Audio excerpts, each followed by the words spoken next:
નમસ્કાર મિત્રો, આજના વર્ચ્યુઅલ ક્લાસરૂમ ટ્રેનિંગ સેશનમાં આપ સૌનું હાર્દિક સ્વાગત છે. મારું નામ નરેશ એ પ્રજાપતિ છે. હું વાયરમેન ટ્રેડમાં ITI ખેડબ્રહ્મા ખાતે ફરજ બજાવું છું અને મારું ગ્રુપ ઇલેક્ટ્રિકલ. આજનો આપણો ટોપિક છે સિરીઝ અને પેરેલલ સર્કિટના ગુણધર્મો અને તેના ઉપયોગો. સિરીઝ અને પેરેલલ સર્કિટની અંદર આપણે સર્કિટ એટલે શું, સર્કિટના પ્રકાર, series circuit, parallel circuit, series સર્કિટના ગુણધર્મો, સિરીઝ સર્કિટના ઉપયોગો, પેરેલલ સર્કિટ એટલે શું, પેરેલલ સર્કિટના ગુણધર્મો, તેના ઉપયોગો, કમ્બાઇન સર્કિટ અને કમ્બાઇન સર્કિટની અંદર આપણે રેઝિસ્ટન્સ શોધવો હોય તો કઈ રીતે શોધી શકીશું એ વિશે આજે આપણે ચર્ચા કરીશું. તો મિત્રો, સર્કિટ સૌ પહેલાં આપણા વિચાર આવે કે ઇલેક્ટ્રિકલ સર્કિટ એટલે શું. તો મિત્રો, ઇલેક્ટ્રિકલ સર્કિટની અંદર રેઝિસ્ટન્સ, વીજ સપ્લાય, સ્વિચ અને વાયર્સનું એક સ્વરૂપમાં આપણે જોડાણ કરીએ તો એને શું કહીશું? આપણે ઇલેક્ટ્રિકલ સર્કિટ કહીશું.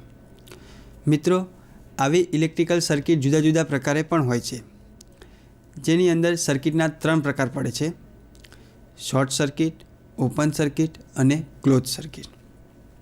મિત્રો, ઓપન સર્કિટ એને કહીશું કે ક્યાંકથી ઓપન થઈ જતી હોય.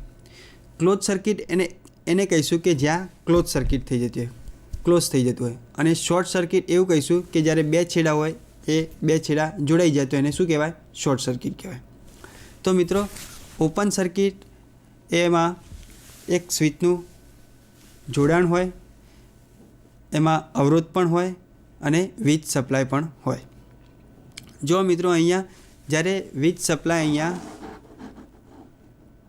આ 2 ટર્મિનલ છે વીજ સપ્લાયના છે, આ જે 2 ટર્મિનલ છે સ્વિચના કોન્ટેક્ટ છે અને આ રેઝિસ્ટન્સ છે.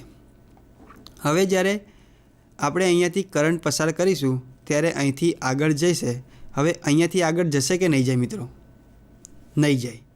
કેમ નહીં જાય? કારણ કે આ જે કોન્ટેક્ટ છે એ ઓપન છે.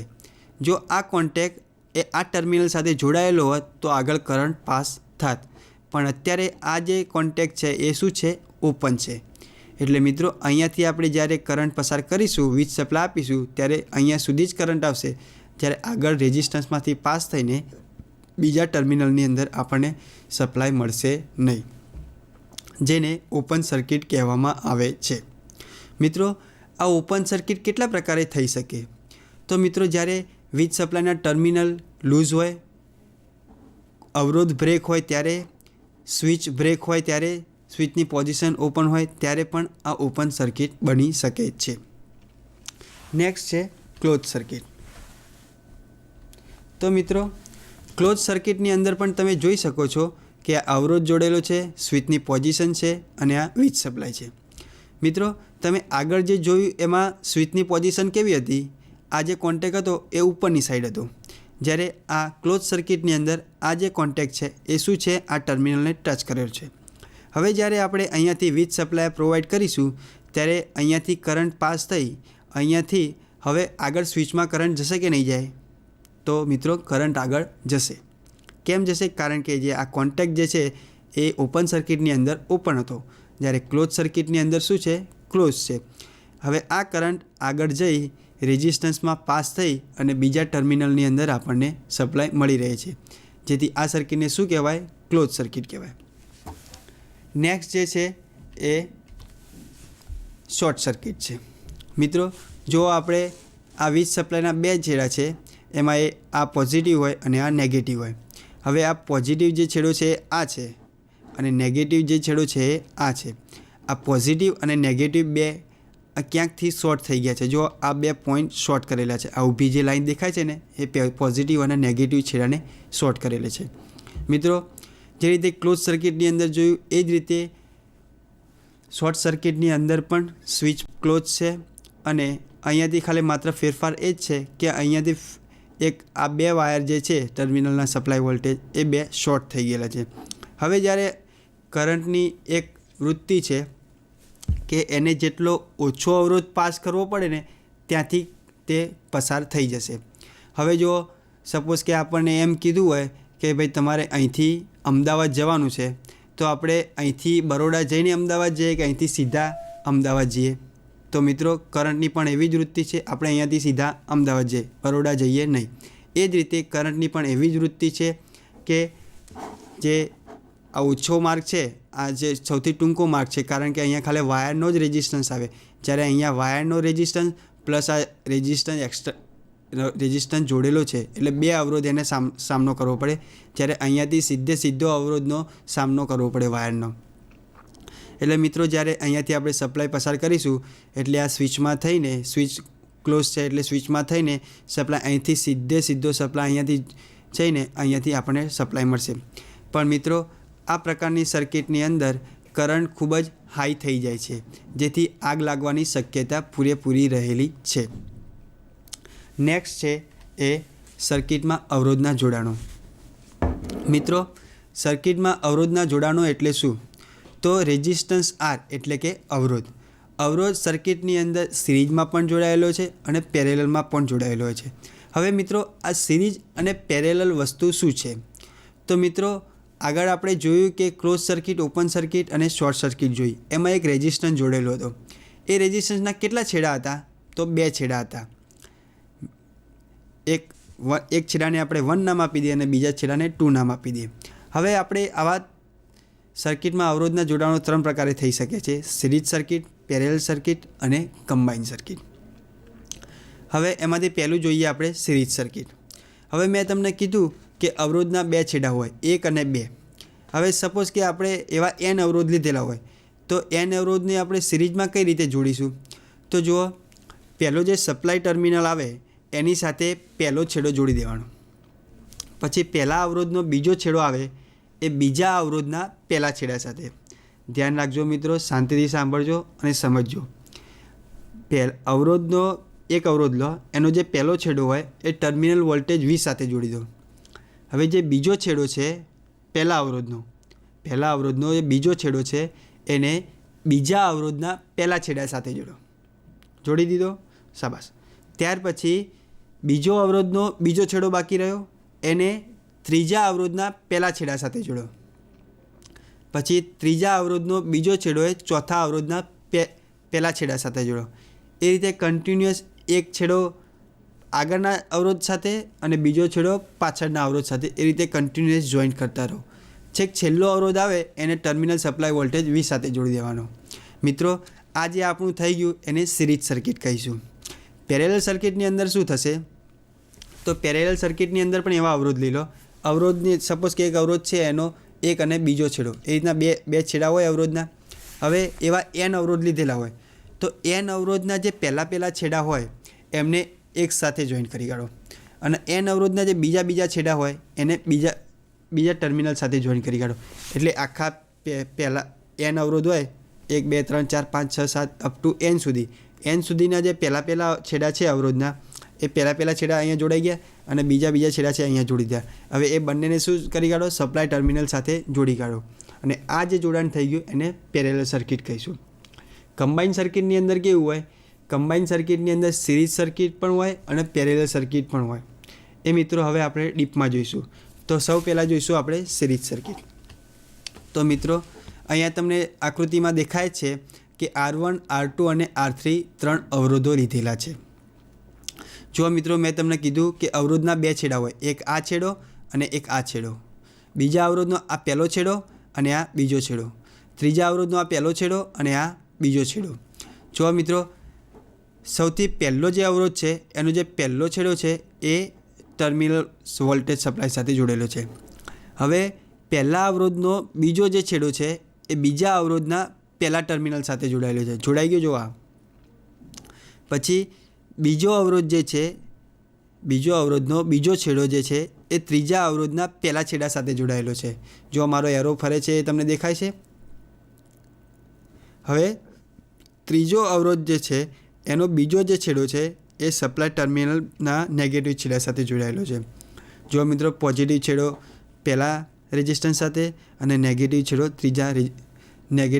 ત્રીજા રેઝિસ્ટન્સ સાથે બીજા છેડા સાથે જોડાયેલો છે. મિત્રો આ આખી જે સર્કિટનું કનેક્શન થઈ ગયું એને શું કહીશું? સિરીઝ સર્કિટ કહીશું. એટલે કે સિરીઝની અંદર જો એક પહેલો રેઝિસ્ટન્સ, બીજો રેઝિસ્ટન્સ, ત્રીજો resistance up to n resistance આપણે સિરીઝમાં જોડી શકીએ છીએ.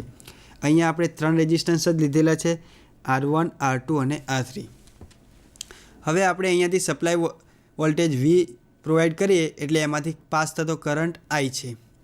અહીંયામાંથી R1માંથી I કરંટ પસાર થશે, એટલો ને એટલો જ કરંટ R2માંથી પસાર થશે અને એટલો જ કરંટ R3માંથી પણ પસાર થશે. એટલે કે R1 રેઝિસ્ટન્સની અંદર પસાર થતો કરંટ I બરાબર ઓમના નિયમ પ્રમાણે V/R. ઓમનો નિયમ શું કહે છે કે કોઈપણ ક્લોઝ સર્કિટમાંથી પસાર થતો કરંટ એ સપ્લાય ટર્મિનલ વોલ્ટેજના સમપ્રમાણમાં અને તેના રેઝિસ્ટન્સના વ્યસ્ત પ્રમાણમાં હોય છે. તો એના ઓમના નિયમ પ્રમાણે I બરાબર V/R. તો R1માંથી પસાર થતો કરંટ I બરાબર V1/R1. મિત્રો એક વાતની નોંધ કરજો કે R1 છેડો જે છે, R1 રેઝિસ્ટન્સ છે, એના 2 ટર્મિનલ 1 અને 2 વચ્ચે વોલ્ટેજ V1 મળે છે. R2ના 2 ટર્મિનલ છે 1 અને 2, એના એક્રોસની અંદર વોલ્ટેજ V2 મળે છે અને R3ની અંદર જે છે એના એક્રોસમાં વોલ્ટેજ V3 લગાવેલું છે. જો વોલ્ટમીટર લગાવેલા છે V1, V2 અને V3. એટલે કે R1માંથી થતો વોલ્ટેજ ડ્રોપ IR1, R2માંથી થતો વોલ્ટેજ ડ્રોપ IR2 અને R3માંથી થતો વોલ્ટેજ ડ્રોપ IR3.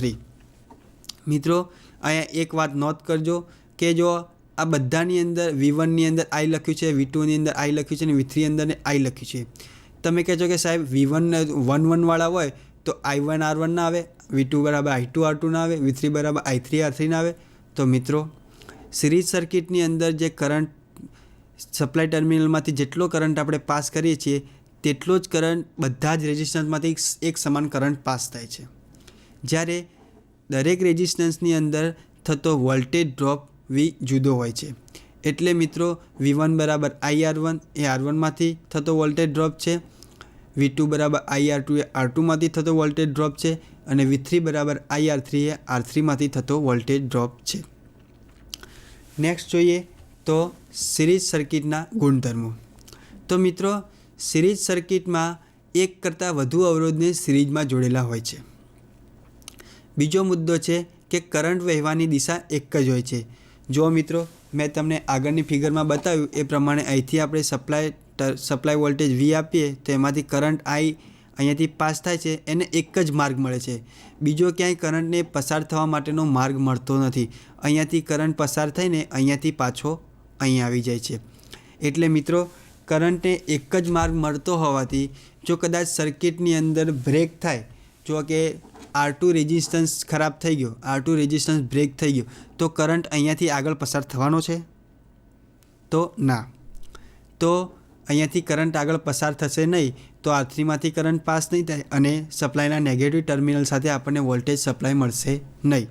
એટલે જો કરંટને વહેવાની માર્ગ એક જ છે, એટલે જો કોઈ પણ રેઝિસ્ટન્સની અંદર બ્રેક સર્જાય કે કોઈ ફોલ્ટ થાય તો આખી સર્કિટ શું થઈ જાય છે? વેસ્ટ થઈ જાય છે. એનો કોઈ ઉપયોગ થતો નથી. આનો ઉપયોગ મિત્રો તમે નવરાત્રિની અંદર લાઇટિંગ જોઈએ છે, સિરીઝ લાઇટિંગ. એની અંદર સિરીઝ લાઇટિંગનો તેનો ઉપયોગ થાય છે. એમાં સિરીઝ લાઇટિંગ નાના બલ્બ સિરીઝમાં હોય છે, એની અંદર એક જ માર્ગ હોય છે, એક જ માર્ગની અંદર કરંટ પસાર થતો હોય છે અને જો એક બલ્બ કોઈ ઉડી ગયો કે બંધ થઈ ગયો તો એની આગળથી પાછળના બલ્બ પણ બધા બંધ થઈ જાય છે, એની અંદર કરંટ પસાર થતો નથી. ત્રીજો પોઈન્ટ છે એટલે કે ઓપન સર્કિટ બની જાય છે. ત્રીજો પોઈન્ટ છે સર્કિટનો કુલ અવરોધ સર્કિટમાં જોડેલ અવરોધના સરવાળા બરાબર થાય છે. એટલે કે ટોટલ રેઝિસ્ટન્સ RT બરાબર R1 plus R2 plus R3 up to RN થાય છે. જ્યાં RT જે છે એ કુલ અવરોધ છે. મિત્રો અહીંયા આપણે 3 અવરોધ જ જોડેલા છે. જો N અવરોધ જોડેલા હોત તો R1 plus R2 plus R3 up to RN લખત. પણ અહીંયા 3 અવરોધ જોડેલા છે એટલે કે R1 RT બરાબર સર્કિટનો કુલ અવરોધ બરાબર RT બરાબર R1 plus R2 plus R3 થશે. એ જ રીતે સર્કિટનો કુલ વોલ્ટેજ એ દરેક અવરોધમાંથી થતા વોલ્ટેજ ડ્રોપના સરવાળા બરાબર થાય છે. એટલે કે VT બરાબર V1 plus V2 plus V3 plus up to VN સુધી થાય છે. પણ મિત્રો અહીંયા 3 અવરોધ જોડેલા છે એટલે 3 અવરોધમાંથી થતો વોલ્ટેજ ડ્રોપ VT બરાબર V1 plus V2 plus V3 થશે. મિત્રો મેં તમને એક વાત નોટ કરવાની કીધી હતી કે સિરીઝ સર્કિટની અંદર પાસ થતો કરંટ આઈની એક જ ડાયરેક્શનમાં પાસ થાય છે, બીજો કોઈ માર્ગ મળતો નથી. એટલે સિરીઝ સર્કિટની અંદર પાસ થતો કરંટ બધો સેમ હશે. જ્યારે R1 રેઝિસ્ટન્સની અંદર થતો વોલ્ટેજ ડ્રોપ, R2 રેઝિસ્ટન્સની અંદર થતો વોલ્ટેજ ડ્રોપ અને R3 રેઝિસ્ટન્સની અંદર થતો વોલ્ટેજ ડ્રોપ જુદો જુદો હોય છે. એટલે અહીંયા આપણે VT બરાબર V1 plus V2 plus V3 લખ્યા. પાંચમો મુદ્દો છે કે કરંટમાંથી પાસ થતો કરંટ બધામાંથી એક સરખો કરંટ જ પાસ થાય છે. એટલે કે IT બરાબર I1 plus I2 plus I3 up to IN. મિત્રો મેં તમને કીધું કે કરંટને પસાર થવાનો માર્ગ એક જ મળે છે. એટલે IT બરાબર I1 બરાબર I2 બરાબર I3 થશે. નેક્સ્ટ છે એ ઉપયોગો છે એના. તો સિરીઝ સર્કિટના ઉપયોગો એ વ્હીકલ બેટરી સેલના જોડાણમાં, ડેકોરેશનની લાઇટિંગ લેમ્પના જોડાણમાં. મેં તમને કીધું એ પ્રમાણે કે આપણે નવરાત્રિની અંદર લાઇટિંગ ડેકોરેશન જોયેલું હશે, એની અંદર લેમ્પના જોડાણમાં થાય છે. પછી ટોર્ચ લાઇટમાં સેલના જોડાણમાં થાય છે. પછી ફ્યુઝના કનેક્શનમાં થાય છે. પાંચમું ઓવરલોડ કોઇલ તથા થર્મોસ્ટેટ સ્વિચના જોડાણમાં થાય છે. નેક્સ્ટ છે પેરેલલ સર્કિટના ગુણધર્મો. તો મિત્રો પેરેલલ સર્કિટ કોને કહીશું? મેં આગળ સમજાવ્યું તે પ્રમાણે કે R1, R2, R3 up to RN સુધી આપણે અવરોધો લઈ લીધા. પછી RN અવરોધના બે ટર્મિનલ હોય, 1 અને 2. 1 ટર્મિનલ જેટલા બધાના 1 ટર્મિનલ હોય એ બધાને ભેગા કરી નાખવાના. અને R1 થી RN અવરોધના બધાના સેકન્ડ ટર્મિનલ હોય, બીજો ટર્મિનલ, એને બધાને ભેગા કરી નાખવાના. પહેલાં જે છેડા ભેગા કર્યા એ છેડાને પોઝિટિવ છેડા સાથે અને બીજા છેડા જે ભેગા કર્યા એને નેગેટિવ ટર્મિનલ સાથે જોડી દેવાના. અને જે સર્કિટ તૈયાર થાય તેને શું કહીશું? Parallel circuit. જો મિત્રો આકૃતિમાં દર્શાવેલ છે R1, R2 અને R3 ત્રણ પેરેલલમાં જોડેલા છે અને સપ્લાય ટર્મિનલ વોલ્ટેજ VT અહીંયા આપેલા છે. મિત્રો અહીંયા આપણે જોઈશું તો સપ્લાય ટર્મિનલ વોલ્ટેજ દરેક અવરોધમાંથી થતો voltage drop I1 R1, I2 R2 અને I3 R3 બધો સેમ હશે. જ્યારે તેમાંથી પાસ થતો કરંટ R1માંથી પાસ થતો કરંટ I1 છે, R2માંથી પાસ થતો કરંટ I2 છે અને R3માંથી પાસ થતો કરંટ I3 છે. એટલે I1, I2, I3 જો અહીંયાથી કરંટ પ્રોવાઈડ કરીએ તો એમાંથી I1 અહીંયા જશે, I2 અહીંયા જશે અને I3 અહીંયા જશે. એવી જ રીતે સામેની બાજુ I1 અહીંયાથી આમ આવશે, I2 અહીંયાથી આમ આવશે અને I3 અહીંયાથી આમ આવશે. અહીંયાથી જે ટોટલ કરંટ IT આપણે પ્રોવાઈડ કર્યો એટલો જ અહીંયા ટોટલ કરંટ IT અહીંયાથી પાછો મળી રહેશે. મિત્રો I1 બરાબર R1માંથી પસાર થતો કરંટ, I2 બરાબર R2માંથી પસાર થતો કરંટ, I3 બરાબર R3માંથી પસાર થતો કરંટ અને IT બરાબર સંપૂર્ણ સર્કિટમાંથી પસાર થતો કરંટ છે. મિત્રો પેરેલલ સર્કિટના ગુણધર્મો હવે જોઈએ. તો પેરેલલ જે રીતે સિરીઝ સર્કિટની અંદર એક કરતાં વધારે અવરોધ જોડાયેલા હોય છે, એ જ રીતે પેરેલલ સર્કિટની અંદર પણ એક કરતાં વધારે અવરોધ પણ હોઈ શકે છે. જે રીતે સિરીઝ સર્કિટની અંદર આપણે વાત કરી કે કરંટને વહેવાની દિશા એક જ મળે છે, ત્યારે પેરેલલ સર્કિટની અંદર કરંટને વહેવાની દિશા એક કરતાં વધારે મળે છે. જે મેં તમને આગળની સર્કિટમાં બતાવ્યું તે પ્રમાણે જો અહીંયા કરંટ IT ટોટલ કરંટ અહીંયાથી IT પ્રોવાઈડ કર્યો તો અહીંયાથી I1 પસાર થાય છે, અહીંયાથી I2 પસાર થાય છે અને અહીંયાથી I3 પસાર થાય છે. જ્યારે આપણે સિરીઝ સર્કિટની અંદર વાત કરી તે પ્રમાણે ખાલી R1, R2 અને R3 એક લાઇનમાં જ જોડાયેલા હતા અને એમાંથી જ કરંટ I પસાર થતો. એટલે કે I બરાબર I1 બરાબર I2 બરાબર I3 હતું. જ્યારે અહીંયા આપણે IT બરાબર I1 plus I2 plus I3 ત્રણ જુદા જુદા માર્ગ મળે છે, કારણ કે અહીંયા ત્રણ રેઝિસ્ટન્સ જોડાયેલા છે R1, R2 અને R3. જો આપણે R1, R2, R3, R4, R5 up to RN અવરોધ જોડેલા હોત તો આપણને કરંટ વહેવાના માર્ગ N મળત. એટલે કે I1, I2, I3, I4, I5, I6 up to IN સુધી માર્ગ મળે. એટલે કે જો આપણે કરંટ વહેવાનો એક કરતાં વધારે માર્ગ મળ્યા એટલે જો તેમાં કોઈ સર્કિટની અંદર રેઝિસ્ટન્સ બ્રેક થઈ જાય તો એટલી સર્કિટ જ ખાલી સપોઝ કે R1 રેઝિસ્ટન્સ આપણો બ્રેક થઈ ગયો, બરાબર, R1 રેઝિસ્ટન્સ બ્રેક થઈ ગયો તો એ R2 અને R3માંથી I2 અને I3 કરંટ પસાર થઈ આ સર્કિટ અહીંયાથી આ પાછી આખી પૂર્ણ થઈ જશે.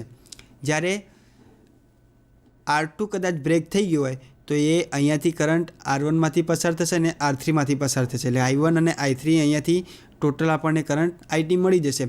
ખાલી R2માંથી જ કરંટ પસાર નહીં થાય. એટલે જો કોઈ સર્કિટની અંદર કોઈ રેઝિસ્ટન્સ બ્રેક થઈ ગયો તો એટલા ભાગ પૂરતો જ કરંટ પસાર નહીં થાય, બાકીના ભાગ પૂરતો કરંટ પસાર થઈ સર્કિટ પૂર્ણ થશે. આ સર્કિટનું જોડાણ આપણે ઘરની અંદર જોવા મળે છે. ઘરની અંદર જે એપ્લાયન્સીસ જોડેલા હોય છે એ પેરેલલ સર્કિટની અંદર જ જોડેલા હોય છે. મિત્રો, આપણી ઘરની અંદર સિરીઝ સર્કિટની અંદર કોઈ પણ એપ્લાયન્સીસ જોડેલું હોતું નથી. કારણ કે સિરીઝ સર્કિટની અંદર જો સપોઝ કે આપણે ટ્યુબલાઇટ છે, બલ્બ છે, પંખો છે, ગીઝર છે, એ બધું ફ્રીજ છે, રેફ્રિજરેશન છે, એ બધું એક સિરીઝમાં જોડેલું હોય અને પહેલા જ પોઈન્ટ ઉપર આપણે પહેલો જોડેલો હોય લેમ્પ, બીજું જોડેલું હોય ટ્યુબલાઇટ, ત્રીજી જોડેલું હોય પંખો, ચોથું જોડેલું હોય રેફ્રિજરેટર. હવે બલ્બની અંદર કોઈ ફોલ્ટ સર્જાયો તો એ બલ્બમાંથી કરંટ પાસ થશે નહીં આગળ, બરાબર? તો હવે બલ્બમાંથી કરંટ પાસ નહીં થાય તો પંખાને, ટ્યુબલાઇટને, રેફ્રિજરેટરને એને કોઈને સપ્લાય મળવાનો નહીં મળે ને. તો એટલે બલ્બમાંથી કરંટ પાસ નહીં થાય એટલે આખા બધા એપ્લાયન્સીસમાંથી કરંટ પસાર થશે નહીં, એટલે બધું વેસ્ટ થઈ જશે, એટલે ઘરમાં એસી સપ્લાય મળશે નહીં. જ્યારે પેરેલલ સર્કિટની અંદર વાયરિંગ કરેલું હશે તો પેરેલલ સર્કિટની કદાચ જો લેમ્પ, પછી આવે ટ્યુબલાઇટ, ટ્યુબલાઇટ પછી આવે પંખો, પંખા પછી આવે રેફ્રિજરેટર, એ બધી જુદી જુદી રીતના એપ્લાયન્સીસ આવે. હવે જો લેમ્પમાંથી પસાર થતો કરંટ બંધ થઈ જશે કે લેમ્પની અંદર ભંગાણ સર્જાશે તો લેમ્પમાંથી પાસ થતો કરંટ 0 થઈ જશે. પણ બાકીના જે એપ્લાયન્સીસ છે એમાંથી તો કરંટ પાસ થઈને આપણને મળશે જ, કારણ કે કયા જોડાણમાં છે? પેરેલલ સર્કિટની જોડાણમાં છે. મિત્રો, પછી આગળ જોઈશું ત્રીજો પોઈન્ટ, એ છે દરેક સર્કિટનો કુલ અવરોધ RT બરાબર એ દરેક અવરોધના દરેક રેઝિસ્ટન્સના અવરોધના વ્યસ્તના સરવાળા બરાબર હોય છે. એટલે કે 1/RT બરાબર 1/R1 plus 1/R2 plus 1/R3 up to 1/Rn. ફરીથી મિત્રો કહું કે સર્કિટનો ટોટલ રેઝિસ્ટન્સનો વ્યસ્ત એ સર્કિટમાં જોડાયેલા રેઝિસ્ટન્સના વ્યસ્તના સરવાળા બરાબર હોય છે. અહીંયા આપણે 3 અવરોધ જોડેલા છે એટલે કે 1/RT બરાબર 1/R1 plus 1/R2 plus 1/R3 થશે. ચોથો મુદ્દો છે અવરોધમાં થતા વોલ્ટેજ ડ્રોપ સરખા હોય છે, એટલે કે કુલ વોલ્ટેજ બરાબર હોય છે. એટલે કે મેં તમને કીધું એ પ્રમાણે કે સર્કિટના ટોટલ વોલ્ટેજ VT બરાબર V1 બરાબર V2 બરાબર V3 અપ ટુ Vn. અહીંયા આપણે 3 અવરોધ જોડાયેલા છે એટલે કે VT બરાબર V1 બરાબર V2 બરાબર V3 થશે. નેક્સ્ટ જે છે એ સર્કિટનો કરંટ છે, કરંટનો પોઈન્ટ છે. સર્કિટમાંથી ટોટલ કરંટ પાસ થતો કરંટ IT બરાબર એ દરેક અવરોધમાંથી પાસ થતા કરંટના સરવાળા બરાબર હોય છે. એટલે કે ટોટલ કરંટ IT બરાબર I1 plus I2 plus I3 up to IN જો n અવરોધ જોડેલા હોય તો. અહીંયા આપણે 3 જ અવરોધ જોડેલા છે એટલા માટે IT બરાબર I1 plus I2 plus I3, જ્યાં I1 બરાબર R1માંથી પાસ થતો કરંટ V/R1 થશે ઓહમના નિયમ પ્રમાણે. I1 બરાબર V/R1, I2 બરાબર V/R2 જે R2માંથી પસાર થતો કરંટ છે. R3માંથી પસાર થતો કરંટ I3 બરાબર V/R3. હવે તમે ફરીથી પાછા એમ કહેશો કે સાહેબ 1 વાળા પદો લીધા તો I1 બરાબર V1/R1 કેમ ના લખ્યા, I2 બરાબર V2/R2 કેમ ના લખ્યા અને I3 બરાબર V3/R3 કેમ ના લખ્યા? તો મિત્રો, મેં તમને પહેલાં પણ કીધું કે સિરીઝ સર્કિટની અંદર પાસ થતો કરંટ, ટોટલ કરંટ IT બરાબર I1 બરાબર I2 બરાબર I3 હોય અને પેરેલલ સર્કિટની અંદર પાસ થતો વોલ્ટેજ V1 બરાબર V2 બરાબર V3 બરાબર Vn હોય. એટલે V1 લખીએ કાં તો એની જગ્યાએ V લખીએ તો ચાલે. એટલે I1 બરાબર V/R1, I2 બરાબર V/R2 અને I3 બરાબર V/R3. મિત્રો, પેરેલલ સર્કિટના ઉપયોગો કઈ કઈ જગ્યાએ થતા હોય છે તો મેં તમને પહેલાં જ કહી દીધું કે હાઉસ વાયરિંગની અંદર ડોમેસ્ટિક એપ્લાયન્સીસના જોડાણમાં, જે મેં તમને ઉદાહરણ આપ્યું કે લેમ્પ જોડેલો હોય, બલ્બ જોડેલો હોય, પછી પંખો જોડેલો હોય, પછી ટ્યુબલાઇટ જોડેલી હોય, પછી રેફ્રિજરેટર જોડેલું હોય, એ બધાને એક સિરીઝમાં જોડેલું હોય અને લેમ્પ બંધ થઈ જાય તો આખી સર્કિટ વેસ્ટ થઈ જાય. પરંતુ પેરેલલ સર્કિટની અંદર જોડેલું હોય તો લેમ્પ બંધ થઈ જાય તો લેમ્પમાંથી કરંટ પાસ થતો બંધ થઈ જશે. જ્યારે બાકીના સર્કિટમાંથી એટલે કે પંખામાંથી કરંટ પાસ થશે, રેફ્રિજરેટરમાંથી પણ કરંટ પાસ થશે અને ટ્યુબલાઇટમાંથી કરંટ પાસ થઈને વળી પાછો આપણને સપ્લાય મળી જશે. એટલે કે પેરેલલ સર્કિટમાં જો જોડાણ કરેલું હશે તો એ સેફ રહેશે પણ સિરીઝ સર્કિટની અંદર જો જોડાણ કરેલું છે તો એ સેફ રહેશે નહીં અને આખા ઘરની લાઇટ જતી રહેશે. નેક્સ્ટ છે એ કમ્બાઇન્ડ સર્કિટ છે. મિત્રો, મેં તમને પહેલાં જ કીધું કે કમ્બાઇન્ડ સર્કિટની અંદર અમુક રેઝિસ્ટન્સ તો પેરેલલની અંદર જોડાયેલા હોય છે અને અમુક રેઝિસ્ટન્સ સિરીઝની અંદર જોડાયેલા હોય છે. જો મિત્રો, આ કમ્બાઇન્ડ સર્કિટ દર્શાવેલી છે એમાં R1 રેઝિસ્ટન્સ એકલો દર્શાવેલો છે અને R2 અને R3 એ પેરેલલ સર્કિટની અંદર જોડાયેલા હોય છે. મિત્રો, કમ્બાઇન્ડ સર્કિટની અંદર જ્યારે ટોટલ રેઝિસ્ટન્સ RT મેળવતા હોય ત્યારે સૌપ્રથમ જે પેરેલલ રેઝિસ્ટન્સ જોડાયેલા હોય એ પેરેલલ રેઝિસ્ટન્સને પેરેલલની રીતે સોલ્વ કરી કાઢવાના. પછી સિરીઝની અંદર જે રેઝિસ્ટન્સ જોડાયેલા હોય એ સિરીઝની રીતે સોલ્વ કરી દેવાના. પછી સિરીઝની રીતે જે સોલ્વ કરેલો હોય એ રેઝિસ્ટન્સ અને પેરેલલની રીતે જે સોલ્વ કરેલો એ રેઝિસ્ટન્સ, બંને રેઝિસ્ટન્સને સિરીઝમાં લઈને એનો ટોટલ રેઝિસ્ટન્સ મેળવવામાં આવે છે. આકૃતિમાં દર્શાવેલું છે કે R1 રેઝિસ્ટન્સ સિરીઝમાં અને R2 અને R3 પેરેલલમાં જોડાયેલો છે. તો જુઓ મિત્રો, પેરેલલ સર્કિટની અંદર આપણે total resistance 1/R1 plus 1/R3 એટલે ટોટલ રેઝિસ્ટન્સ RT બરાબર કેટલો થશે? પેરેલલ સર્કિટની અંદર 1/RT બરાબર 1/R2 પ્લસ 1/R3 થશે. એટલે કે RT બરાબર R2R3 ભાગ્યા R2 પ્લસ R3 એનો પેરેલલ ટોટલ રેઝિસ્ટન્સ થશે. એના અને R1 અને R2R3નો કોમ્બિનેશન જે આપણે મેળવ્યું R2R3 ભાગ્યા R2 પ્લસ R3 એ પેરેલલની રીતે આપણે સોલ્વ કર્યું. હવે R1નો તો એકલો જ છે એટલે સોલ્વ કરવાનું રહેતું નથી. હવે R1 અને R2R3નું આખું કનેક્શન સિરીઝમાં થઈ ગયું એટલે ટોટલ રેઝિસ્ટન્સ જો આ સર્કિટનું મેળવવું હોય તો આ ટોટલ રેઝિસ્ટન્સ પેરેલલ આખી સર્કિટનો RT બરાબર R1 પ્લસ R2R3 ભાગ્યા R2 પ્લસ R3 મળશે. મિત્રો, કમ્બાઇન્ડ સર્કિટની અંદર અવરોધોનો કુલ અવરોધ કમ્બાઇન્ડ સર્કિટની વ્યવહારિક રીતે આ સર્કિટનો ઉપયોગ જોવા મળતો નથી. કારણ કે ભાઈ એવા થોડા એપ્લાયન્સીસ જોડવામાં આવે કે અમુક એપ્લાયન્સીસ ઘરમાં એવું હોય કે રેફ્રિજરેટર અને બલ્બ બે સિરીઝમાં જોડો, બાકીનો પંખો અને ટ્યુબલાઇટ પેરેલલની અંદર જોડો. ઘરમાં એક જ પ્રકારનું વાયરિંગ થતું હોય છે અને એ પેરેલલ વાયરિંગ જ થતું હોય છે. સિરીઝ વાયરિંગનો ઉપયોગ થતો હોતો નથી કે કમ્બાઇન્ડ વાયરિંગનો ઉપયોગ થતો હોતો નથી. મિત્રો, હવે આપણે એક સિરીઝ સર્કિટનો દાખલો એક જોઈશું અને પેરેલલ સર્કિટનો દાખલો જોઈશું. જો મિત્રો, 25 ઓમ, 15 ઓમ અને 30 ઓમના 3 રેઝિસ્ટન્સ સિરીઝમાં જોડાયેલા છે અને એમાંથી ટોટલ પાસ થતો કરંટ 2 એમ્પિયરનો છે. તો સપ્લાય ટર્મિનલ વોલ્ટેજ VT મેળવવાના છે. મિત્રો, જો આ સર્કિટ સિરીઝમાં જોડેલી છે, R1 બરાબર 25 ઓમ છે, R2 બરાબર 15 ઓમ છે અને R3 બરાબર 30 ઓમ છે. આ 3 રેઝિસ્ટન્સ સિરીઝમાં જોડાયેલા છે અને એમાંથી પાસ થતો ટોટલ કરંટ 2 એમ્પિયર છે. હવે આપણે અહીંયા શું કરીશું? હવે મેં તમને સિરીઝ સર્કિટના ગુણધર્મો ભણાવ્યા. સિરીઝ સર્કિટના ગુણધર્મો એવું કહેતા હતા કે કરંટને વહેવાની દિશા એક જ મળે છે. એટલે કે જે 2 એમ્પિયરનો કરંટ જે છે એ આખી સર્કિટમાંથી 2 એમ્પિયર પાસ થઈને વળી પાછો ટર્મિનલના નેગેટિવ સપ્લાય માટે મળી રહે છે.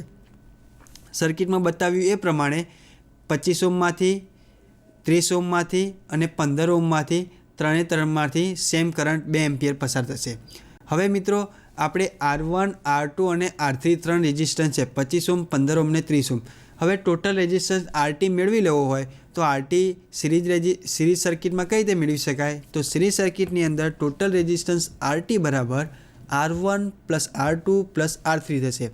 એટલે કે ટોટલ રેઝિસ્ટન્સ 25 ઓમ, 15 ઓમ અને 30 ઓમ. આ ત્રણનો સરવાળો કરીએ તો મિત્રો આપણને કેટલા ઓમ મળે છે? 70 ઓમ મળે છે.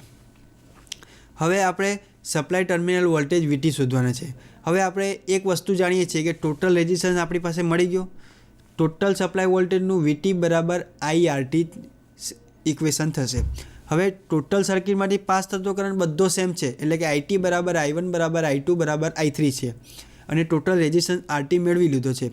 તો આપણે VT બરાબર IT ગુણ્યા RT, ટોટલ રેઝિસ્ટન્સ કેટલો છે? 70 ઓમ મળ્યો છે અને ટોટલ કરંટ કેટલો પાસ થાય છે? તો 2 એમ્પિયર. તો VT બરાબર 70 ગુણ્યા 2 એટલે કે 140 વોલ્ટ મળે છે.